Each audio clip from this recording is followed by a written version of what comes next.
Second dose में अभी भी 20% लोग छूटे हुए हैं, जो बेहद चिंताजनक बात है। मुख्यमंत्री शिवराज सिंह चौहान ने वीडियो कॉन्फ्रेंसिंग के जरिए जिले के आला अधिकारियों और स्वास्थ्य विभाग के अधिकारियों को निर्देश दिए हैं कि सतर्कता बरती जाए। कोविड अभी समाप्त नहीं हुआ है। दक्षिण अफ्रीका से जबलपुर आई महिला का पता लग चुका है। स्वास्थ्य विभाग के अधिकारियों का कहना है कि महिला सैन्य अधिकारी है और फुली वैक्सीनेटेड है एवं उनकी कोविड जांच हो चुकी है। उनसे किसी प्रकार का कोई खतरा नहीं है। नीट पीजी की काउंसलिंग में हो रहे विलंब से नाराज मेडिकल कॉलेज के रेजिडेंट डॉक्टर्स ने काम बंद हड़ताल कर दी है। डॉक्टर्स ने ओपीडी सेवाएं की वजह से मरीजों एवं उनके परिजनों को परेशानियां झेलना पड़ी। मतदान के प्रति मतदाताओं को जागरूक करने और युवा मतदाताओं का नाम वोटर लिस्ट में जुड़वाने में प्रशासन का सहयोग करने संबंधी विषयों पर चर्चा करने के लिए भाजपा दीनदयाल मंडल की बैठक आयोजित हुई। बैठक में मेरा बूथ सबसे मजबूत की परिकल्पना को साकार करने के लिए कार्यकर्ताओं को बूथ स्तर पर कार्य करने के निर्देश दिए गए। भेड़ाघाट धुआंधार पर्यटक स्थल में सुरक्षा व्यवस्थाओं की कमी है। पर्यटक प्रतिबंधित क्षेत्रों में पहुंचकर स्नान करते हैं और जिम्मेदार विभागों ने सिर्फ साइन बोर्ड लगाकर अपने कर्तव्यों से इतिश्री कर ली है। ओबीसी समाज की जातिगत जनगणना किए जाने, 27% आरक्षण करने सहित अन्य मांगों को लेकर ओबीसी महासभा द्वारा सिविक सेंटर से घंटा घर तक पैदल रैली निकालकर विरोध प्रदर्शन किया।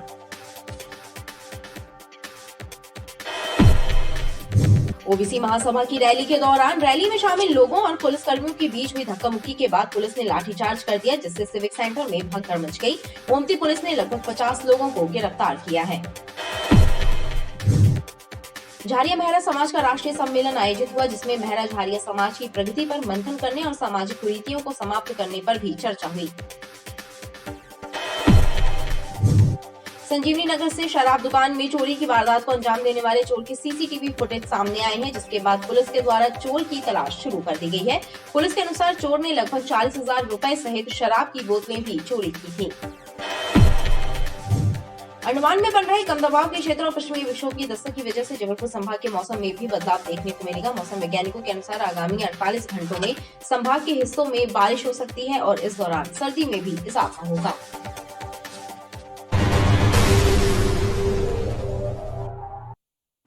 नमस्कार, बीडीवी न्यूज के इस बुलेटिन में आपके साथ मैं हूं स्वाति। शहर से जुड़ी खबरों को देखेंगे विस्तार से, लेकिन सबसे पहले एक नजर डालते हैं हेडलाइंस पर। ओबीसी महासभा के आंदोलन के दौरान पुलिस कर्मियों और कार्यकर्ताओं के बीच हुई धक्का मुक्की। पुलिस ने किया लाठीचार्ज, 50 लोगों को लिया हिरासत में। दक्षिण अफ्रीका के बोत्सवाना से आई महिला की लोकेशन हुई ट्रेस। प्रशिक्षण के लिए आई सैन्य अधिकारी महिला की जांच रिपोर्ट है सामान्य, स्वस्थ है महिला अधिकारी। और नीट पीजी काउंसलिंग में हो रही लेट लतीफी से नाराज मेडिकल कॉलेज के रेजिडेंट्स डॉक्टर्स ने की हड़ताल। मरीज और उनके परिजनों को झेलना पड़ी परेशानी।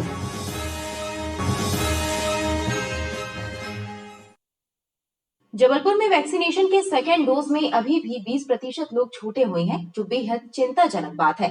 मुख्यमंत्री शिवराज सिंह चौहान ने वीडियो कॉन्फ्रेंसिंग के जरिए जिले के आला अधिकारियों और स्वास्थ्य विभाग के अधिकारियों को निर्देश दिए हैं कि सतर्कता बरती जाए। कोविड अभी समाप्त नहीं हुआ है।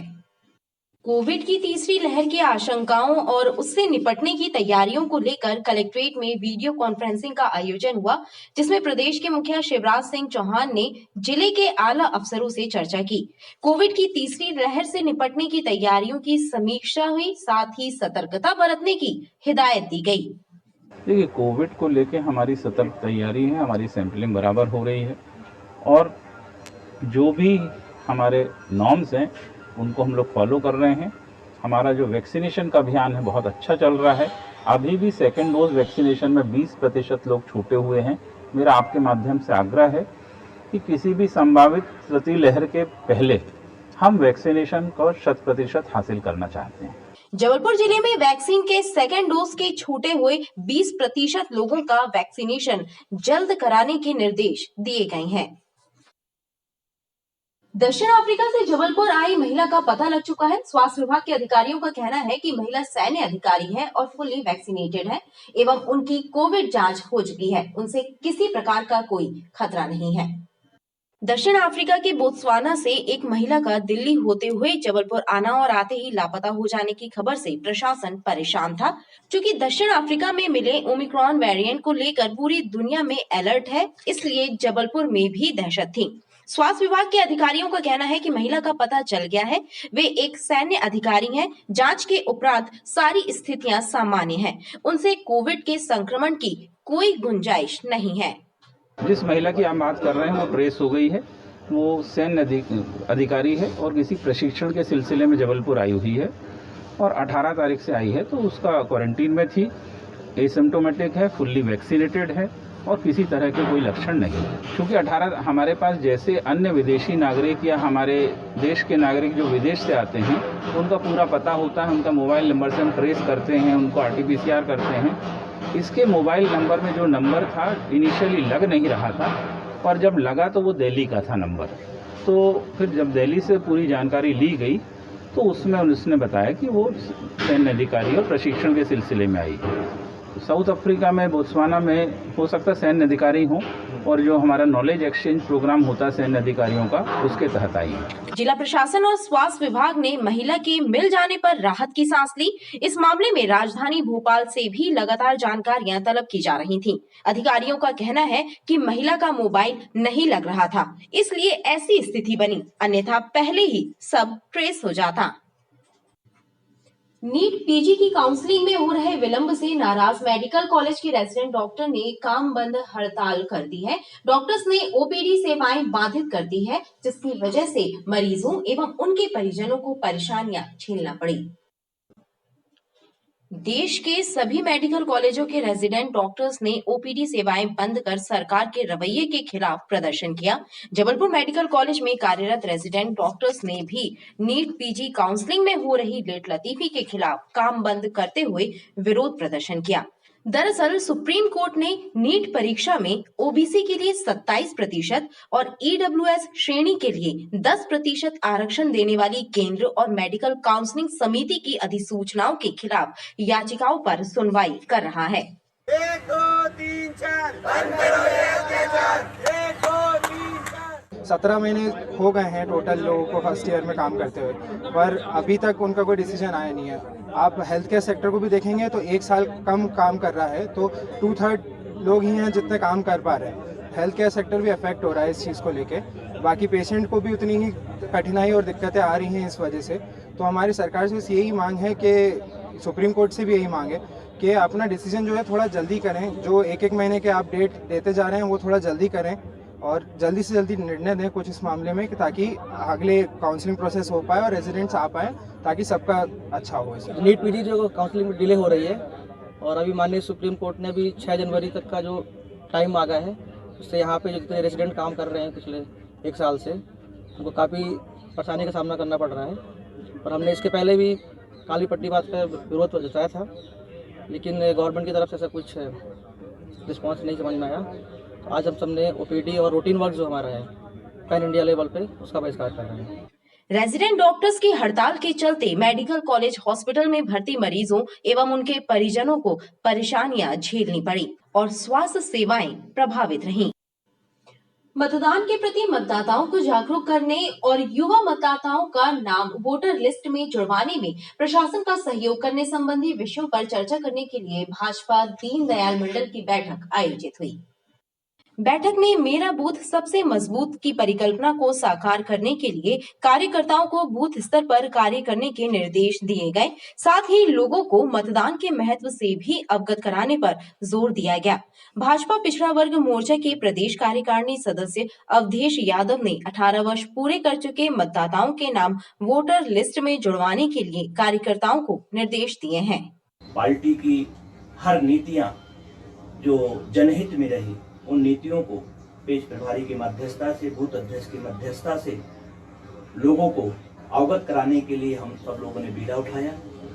साथ ही हमारे बूथ के अंतर्गत में जो 18 वर्ष के ऊपर हो गए हैं आयु, जिनका मतदाता सूची में नाम नहीं है, उन्हें जोड़ने का भी बूथ अध्यक्ष के द्वारा प्रयास किया जा रहा है, जिसमें सभी पेश प्रभारी एवं हमारे बूथ अध्यक्ष नीरज रजक जी की अहम सहभागिता सुनिश्चित हो। भेड़ाघाट धुआंधार पर्यटक स्थल में सुरक्षा व्यवस्थाओं की कमी है। पर्यटक प्रतिबंधित क्षेत्रों में पहुंचकर स्नान करते हैं और जिम्मेदार विभागों ने सिर्फ साइन बोर्ड लगाकर अपने कर्तव्यों से इतिश्री कर ली है, जिसकी वजह से लगातार हादसे हो रहे हैं।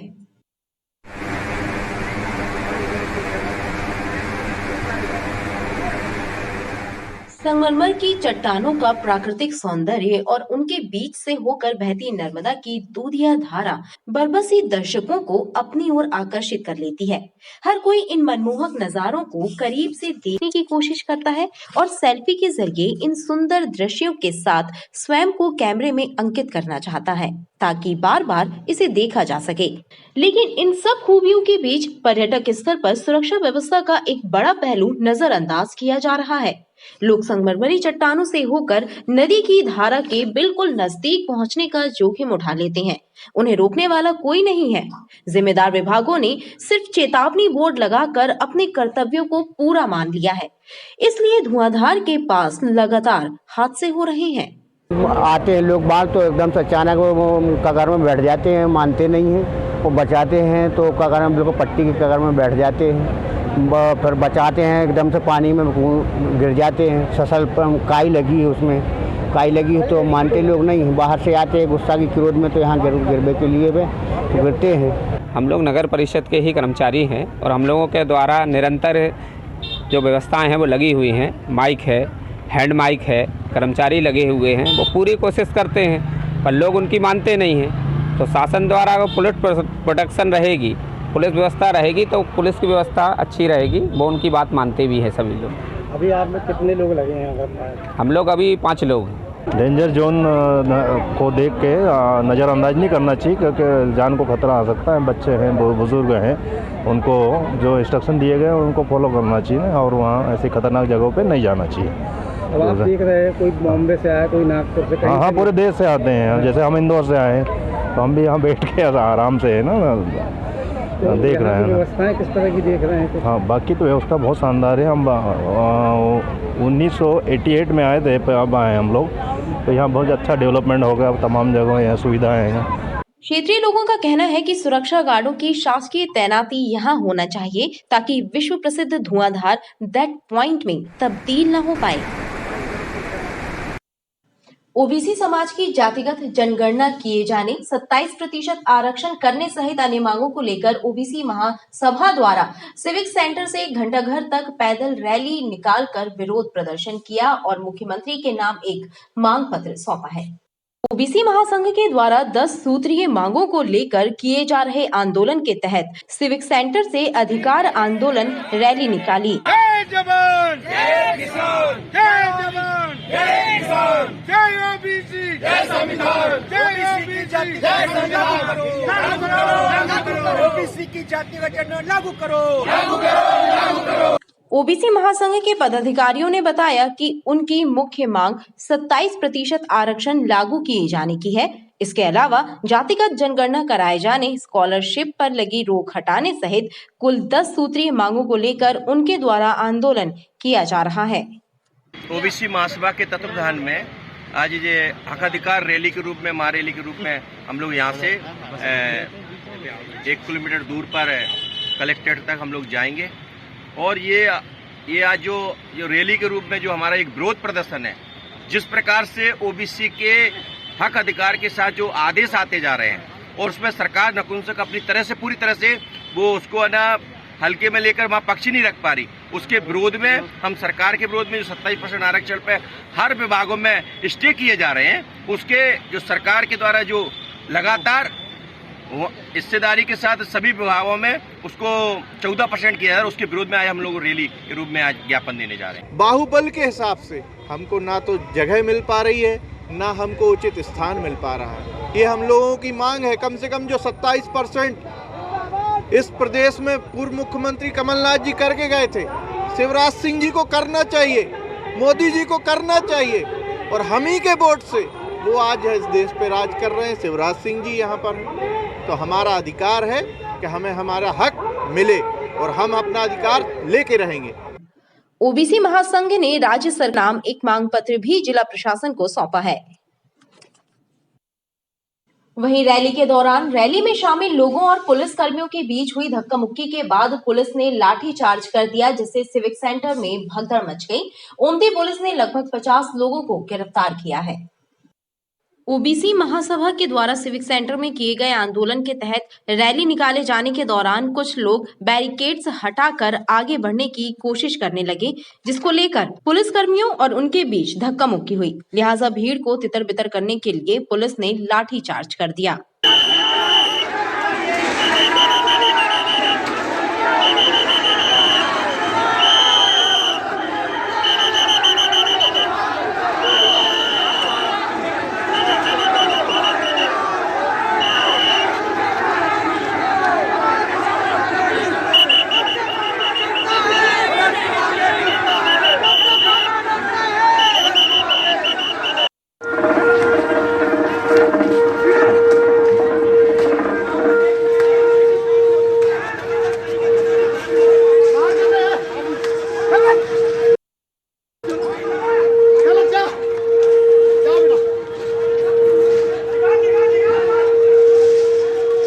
एसडीएम ऋषभ जैन और ओमती थाना प्रभारी एसपीएस बघेल ने बताया कि रैली में कुछ असामाजिक तत्व शामिल हो गए थे और उनके द्वारा उपद्रव करने का प्रयास किया गया, लिहाजा उन्हें बल प्रयोग करना पड़ा। वहीं उन्होंने ये भी कहा कि उनके द्वारा केवल 25 लोगों की मौजूदगी में ज्ञापन और रैली की अनुमति दी थी, लेकिन वहां पर निर्धारित संख्या से अधिक लोग इकट्ठे थे।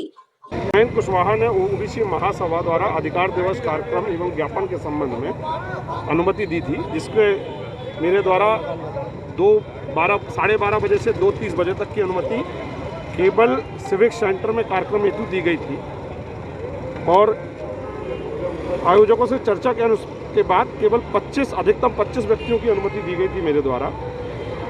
जैसी मुझे जानकारी प्राप्त हुई है कि इन्होंने ज्ञापन देने के बजाय यहाँ पर पुलिस से धक्का मुक्की की, उन्हें गिरा दिया और जिस कारण से पुलिस को हल्का बल प्रयोग करना पड़ा। इनको 25 लोगों की अनुमति यहाँ शांतिपूर्वक कार्यक्रम के लिए दी गई थी। आयोजकों द्वारा पुलिस के साथ अभद्रता की गई, धक्का दिया गया और उन्हें गिरा दिया गया है, ऐसी जानकारी मुझे अभी दी गई है और उसी के कारण पुलिस को हल्का बल प्रयोग करना पड़ा है। इस कार्यक्रम में करीब 300-400 लोग इकट्ठा हो गए और उसके बाद इनने बोला कि हमको ज्ञापन देना है। ज्ञापन के लिए कार्यपालिक दंडाधिकारी महोदय को बुलाया गया और नियत स्थान पर ज्ञापन के लिए इकट्ठा किया गया। तो जो आयोजक थे वो सब जब भीड़ इकट्ठा हुई तो आयोजक सभी वहाँ से खिसक लिए और जो असामाजिक तत्व थे वो पुलिस के बैरिकेड्स को तोड़ के और पुलिस को गिराते हुए आगे निकल गए, जिनको रोकने के लिए हल्का बल प्रयोग किया गया। घायल भी हुए कोई घायल नहीं हुआ है, सबको पुलिस लाइन भेजा गया है। कितने लोगों को लगभग गिरफ्तार किया? करीब अभी 50 लोग होंगे, अभी जाके उनकी गणना करते हैं। पुलिस ने लगभग 50 लोगों को भी गिरफ्तार किया है। झारिया मेहरा समाज का राष्ट्रीय सम्मेलन आयोजित हुआ, जिसमें मेहरा झारिया समाज की प्रगति पर मंथन करने और सामाजिक कुरीतियों को समाप्त करने पर भी चर्चा हुई। मेहरा झारिया समाज का राष्ट्रीय सम्मेलन आयोजित हुआ, जिसमें पाटन विधायक अजय विश्नोई भी बतौर मुख्य अतिथि शामिल हुए और उन्होंने समाज के लोगों को इस कार्यक्रम के लिए शुभकामनाएं दी। यहाँ जबलपुर में 4 जिलों के हमारे झारिया और मेहरा समाज के सभी कार्यकर्ता यहाँ पर एकत्रित हुए हैं और ये सब आए हैं तो एक संकल्प लेके आए हैं और संकल्प रहता है हमेशा विकास का संकल्प। विकास हमारे समाज का, विकास हमारे संगठन का, विकास हमारे समाज के जो युवक युवतियां हैं उनका, और सर्वांगीण विकास की दृष्टिकोण से विचार करने वाली ये झारिया और मेहरा समाज के लोग बहुत तेज़ी के साथ समाज में अपना उच्च स्थान बनाते चले जा रहे हैं। मेरी शुभकामना है कि ये स्थान और उच्च प्राप्त करें। बहुत बहुत धन्यवाद। सम्मेलन में झारिया मेहरा समाज के उत्थान सहित सामाजिक कुप्रथाओं को दूर करने की रणनीति भी तैयार की गई। वहीं युवक युवतियों का परिचय सम्मेलन भी संपन्न हुआ। ये राष्ट्रीय सम्मेलन है जो मेहरा झारिया समाज की ओर से आयोजित है। इस आयोजन में हमारे छत्तीसगढ़ से, महाराष्ट्र से और विभिन्न प्रांतों से आए हुए हैं सज्जन। हम सभी का हार्दिक स्वागत करते हैं, माताओं बहनों का, और सभी से आशा करते हैं कि इसी तरह से वो एकजुटता दिखाएं ताकि हमारा मेहरा झारिया समाज जो है आगे अग्रसर हो सके, आगे प्रगति कर सके। संजीवनी नगर स्थित शराब दुकान में चोरी की वारदात को अंजाम देने वाले चोर के सीसीटीवी फुटेज सामने आई है, जिसके बाद पुलिस के द्वारा चोर की तलाश शुरू कर दी गई है। पुलिस के अनुसार चोर ने लगभग 40,000 रुपए सहित शराब की बोतलें भी चोरी की थी। संजीवनी नगर क्षेत्र में स्थित एक शराब दुकान में चोरी की घटना को अंजाम देकर चोर ने लगभग 40,000 रुपयों सहित शराब की बोतलें भी चोरी कर लीं। हालांकि ये घटना सीसीटीवी कैमरे में कैद हो गई है और पुलिस के द्वारा सीसीटीवी फुटेज के आधार पर चोर की पतासाजी शुरू कर दी है। थाना प्रभारी संजीवनी नगर को भी और उनकी टीम जो है इसको निर्देशित किया है कि इस घटना को अपनी टीम लगा करके इसका अच्छे से पतारसी करेंगे और फुटेज में जो संदिग्ध हैं उनकी पतारसी करेंगे और मुझे आशा है कि संदिग्ध को अगर जैसे आइडेंटिफाई होगा तो इस मामले का खुलासा होगा। एसपी ने थाना प्रभारी को निर्देश देकर चोर को जल्द से जल्द गिरफ्तार करने पर जोर दिया है। और आइए अब एक नजर डालते हैं शहर के मौसम पर। अंडमान में बन रहे कम दबाव के क्षेत्र और पश्चिमी विक्षोभ की दस्तक की वजह से जबलपुर संभाग के मौसम में भी बदलाव देखने को मिलेगा। मौसम वैज्ञानिकों के अनुसार आगामी 48 घंटों में संभाग के हिस्सों में बारिश हो सकती है और इस दौरान सर्दी में भी इजाफा होगा। अंडमान में बन रहे नए सिस्टम और पश्चिमी विक्षोभ के सक्रिय होने से शहर का मौसम भी करवट बदल सकता है। मौसम वैज्ञानिकों के अनुसार अगले 1-2 दिनों में संभाग के कई स्थानों में बारिश की संभावना बनी हुई है। मौसम कार्यालय से मिली जानकारी के अनुसार न्यूनतम तापमान 11.3 डिग्री सेल्सियस दर्ज हुआ, जो कि सामान्य से 1 डिग्री कम था। वहीं अधिकतम तापमान लगभग 27 डिग्री सेल्सियस रहा। वहीं हवाओं की दिशा उत्तर पूर्वी है, जो कि लगभग 3 किलोमीटर प्रति घंटे की रफ्तार से चल रही है। खबरें लगातार जारी हैं, आप देखते रहिए BTV न्यूज।